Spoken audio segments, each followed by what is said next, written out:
Imagine a world where a man's dark desires go unchecked, leading to unimaginable horrors. This is the story of Jeffrey Dahmer, a name synonymous with terror. In a chilling new docuseries, My Son Jeffrey, The Dahmer Family Tapes, we hear Dahmer's own words, revealing his intent to keep killing if he hadn't been caught. Jeffrey Dahmer, an American serial killer, took the lives of 17 men and boys between 1978 and 1991, leaving a trail of devastation.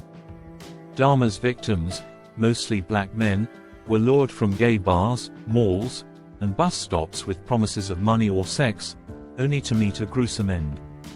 He drugged his victims, strangled them, and engaged in necrophilia before dismembering their bodies, often keeping body parts as macabre souvenirs. Dahmer's obsession with his crimes was so intense that he photographed his victims at various stages to relive the experience.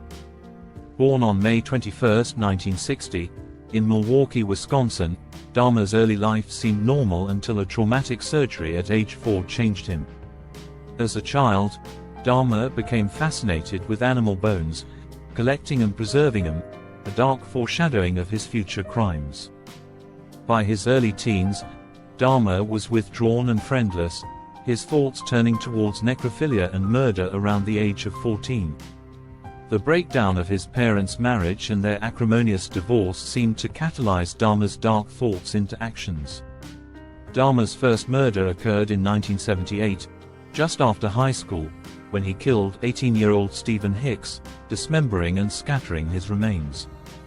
It wasn't until 1987 that Dahmer killed again, this time Stephen Tuomi, whose body he dismembered and kept parts of as trophies. Dahmer's killing spree escalated, with his grandmother's basement becoming a gruesome crime scene for his next victims.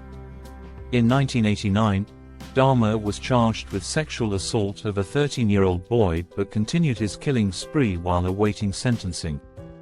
Dahmer's trial for child molestation saw him pleading for treatment over incarceration, resulting in a lenient sentence. Despite his father's pleas for psychological help, Dahmer was released early, resuming his murderous activities soon after. Over the next 2 years, Dahmer killed 12 more people, developing rituals and even consuming the flesh of his victims. Dahmer's attempts at crude lobotomies, like injecting acid into his victims' brains, highlight the depths of his depravity. In 1991, a neighbor's call to the police nearly exposed Dahmer, but a tragic oversight allowed him to continue his killing spree. Dahmer's final victim count reached 17 before his arrest on July 22, 1991, when police discovered body parts and macabre photos in his apartment.